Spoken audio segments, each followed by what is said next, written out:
Greetings, everyone. This is Rock and Roll SWAT Convention with Willie Come Around. We're at about the midway point of the roundup. Let's get started with Batman, Brave and the Bold, number 17.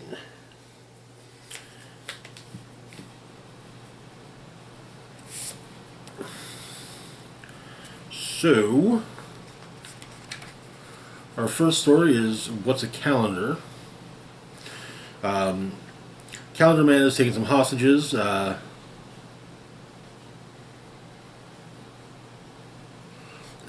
This story takes place before the events of City of Bane, it's noted.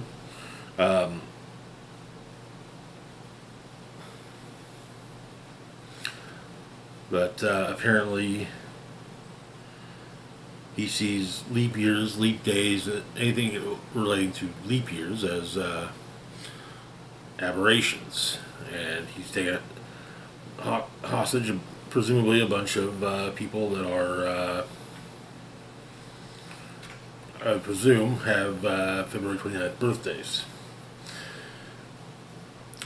There's a hostage negotiator.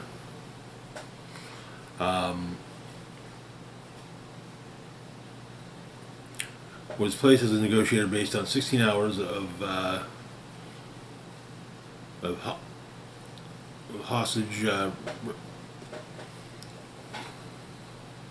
hostage rescue training, taken over a long weekend 2 years previously. And Bullock is on the scene with the with GCPD. So, turns out though that one of the hostages is a member of the Yakuza, and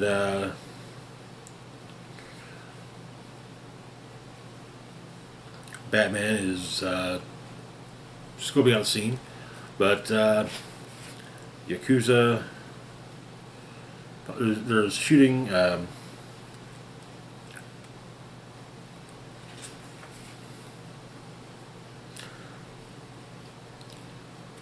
The Yakuza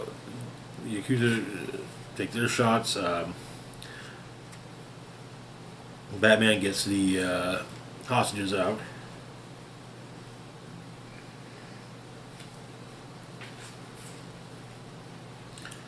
And advises the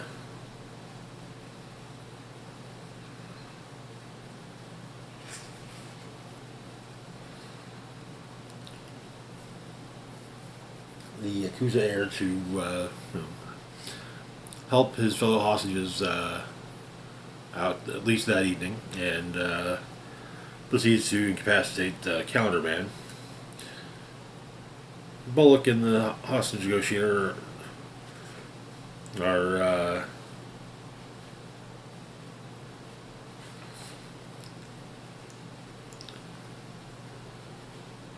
more than pleased with the hostages being released, but Batman takes care of the Yakuza gunman.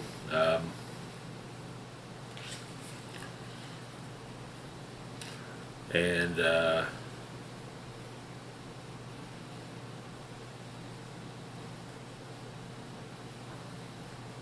batarang is found at the scene, but seems that Bullock makes a point of disappearing it.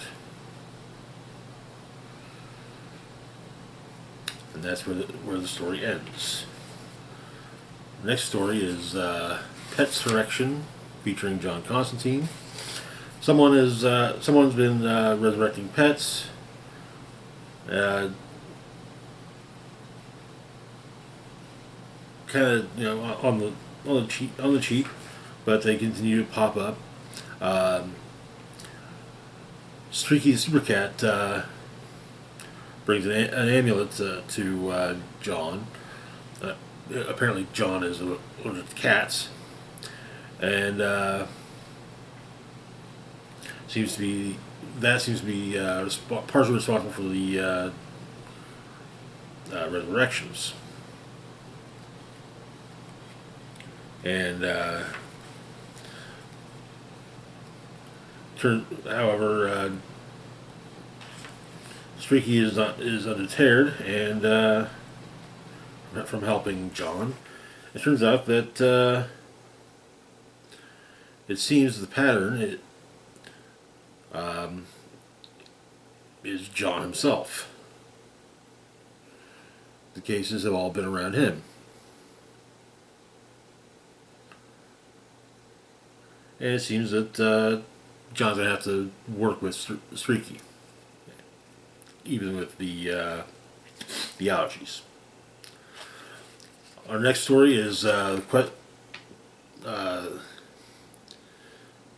3, the conclusion of the question story, Duality. Renee Montoya has been potentially outed as the question. She talked with her AA sponsor, and because it's a tough, it's a tough point, especially for someone for a recovering alcoholic, or to be outed about something that maybe they want to keep secret. But there's a news story that has come up that clears Renee, that basically exonerates Renee from being, it shows that Renee is definitely not the question. This was set up by the other question, Vic Sage. And so, and Vic says that, she owes him. Question goes to talk to Bullock.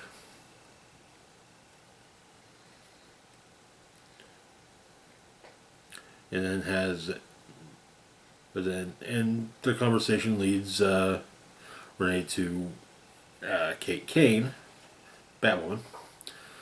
And Kate is attacked by Zero, the assailant who attacked Renee in her office.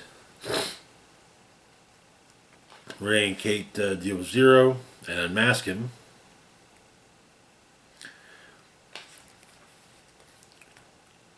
Kate gets ready to calm down.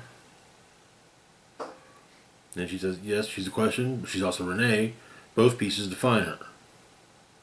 She won't let someone try and destroy that. And Renee says that she's not broken, not anymore. This is to be this is kind of a lead into an upcoming miniseries, question all along the Watchtower, so which we will be covering. Our next story is a story featuring Shazam and Green Arrow, Downtime at the Diner. Apparently, Green Arrow posted on a group chat about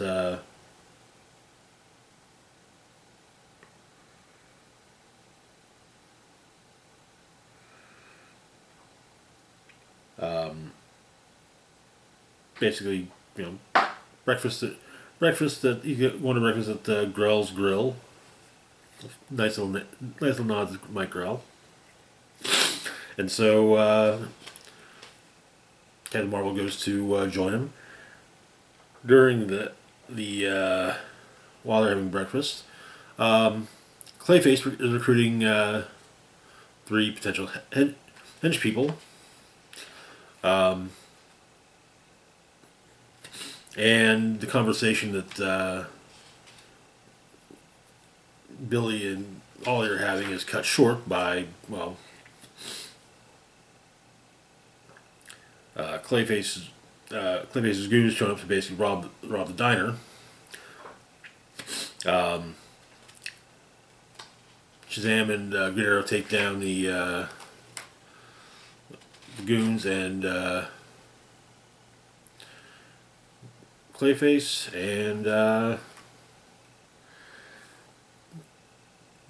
Green Arrow is at least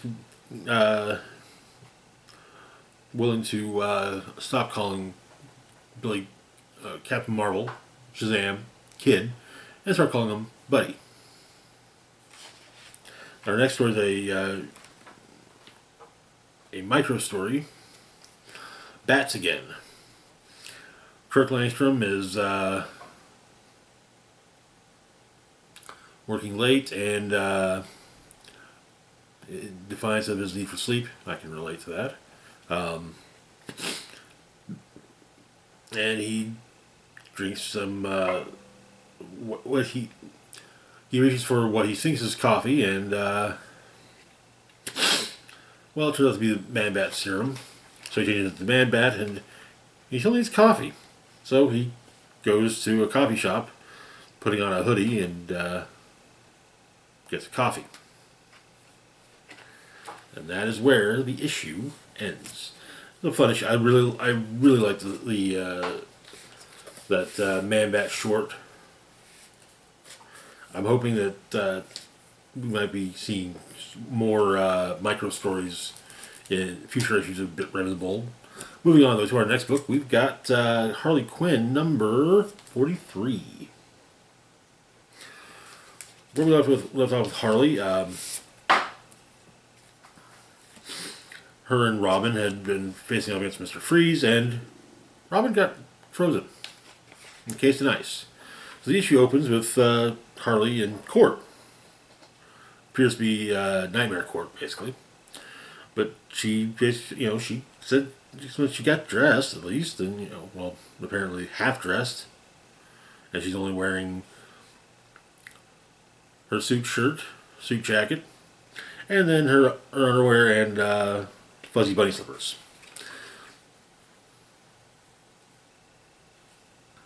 And she dreamed, and in the dream she sees various people having voicing their problems with her. But back to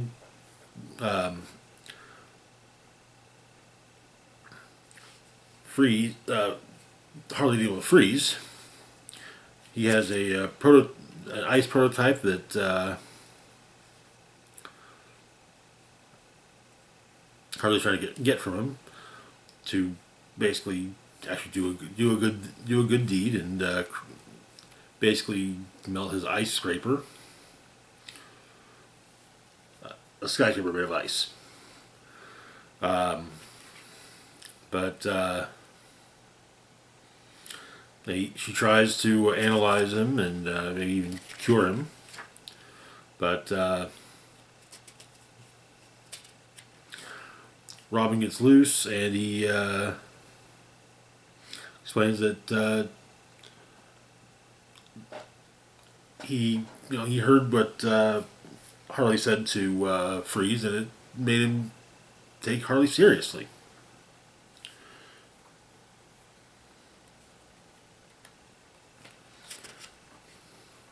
And basically trying to get help her make sure that she doesn't end up back in Arkham. And so she talks to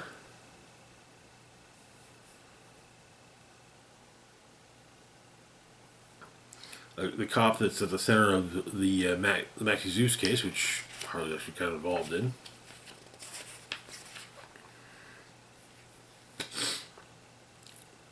Apparently,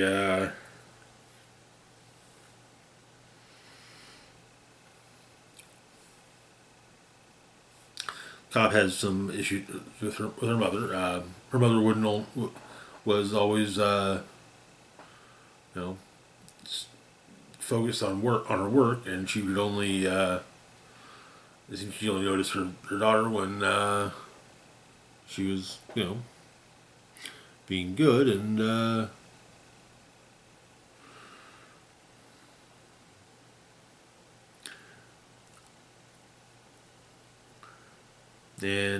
well, focusing on maybe apparently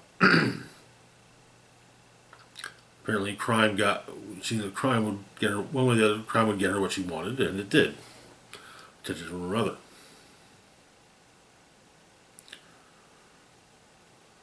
But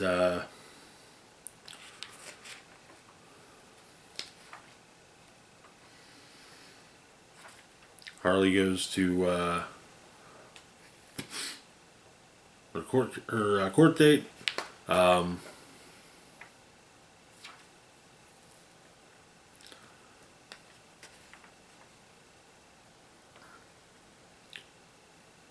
and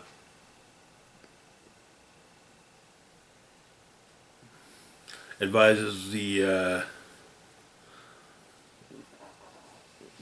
officer that she impersonated to find a therapist, but not to call Harley.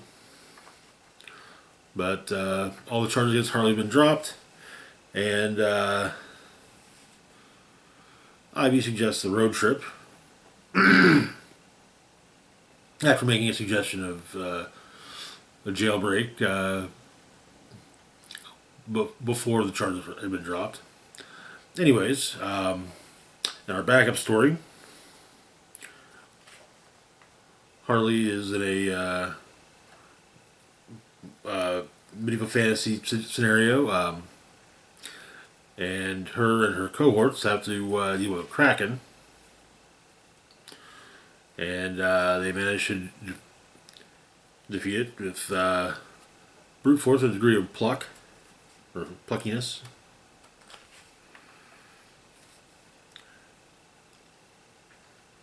And Harley on her on the deck of her boat in this medieval fantasy scenario. Harley the Barbarian basically says, "Where to next?" And that is where the issue ends. Good issue. I think we're going to be seeing a new creative team with in next month's issue as part of the All In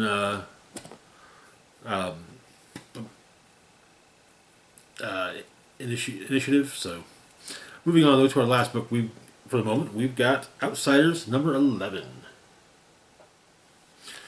Where we left off, the giant existence-destroying gun had been fired by Drummer. Seems kind of final, you know. So it's been fired, and the carrier stopped it. Took on the form of a person, and basically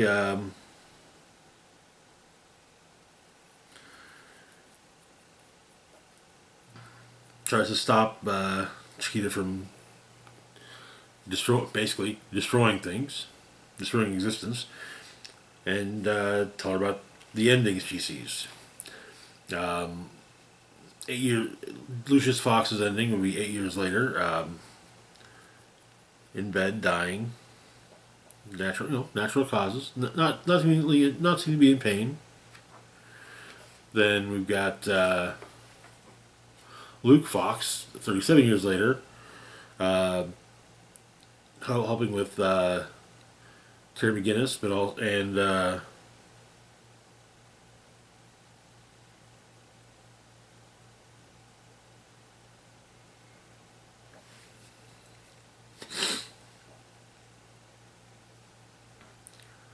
basically being targeted by an organization who believes he's meddling too much in governmental affairs, and he gets killed for it. And 6 months from now, we've got Dark Multiverse Duke Thomas fighting with Kate Kane, and they both they take each other out. But the carrier gives them a new ending.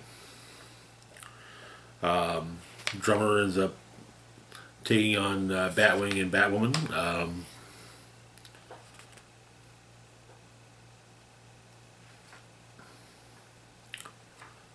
And once again, then they're given a new ending, but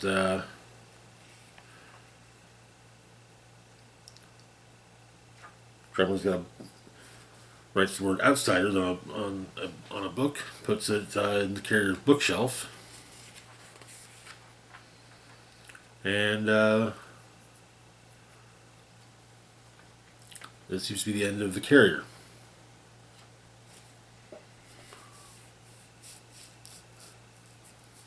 But basically, the carrier sacrificed itself to avoid the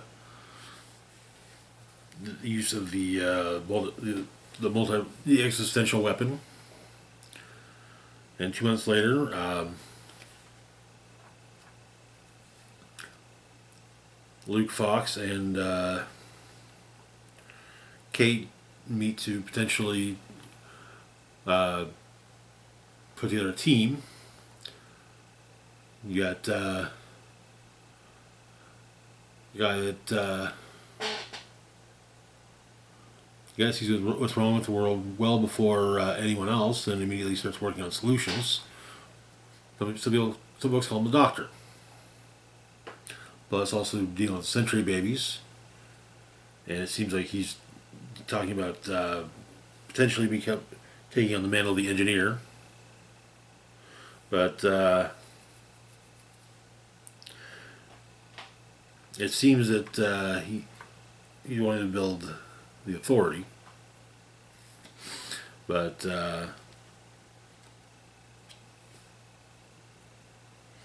Kate says that things are so much bigger than that, and no matter how much you bang on the wall of reality, you're never going to get the job done. The machine's never going to be done. Can't be.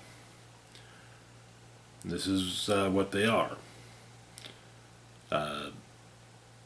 Glistening, beautiful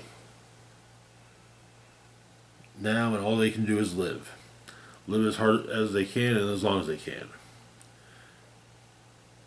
Because everything else, those strange and terrible secrets you're going to spend the rest of your life determined to control. They're like Kate and Luke and the whole insane world they call home.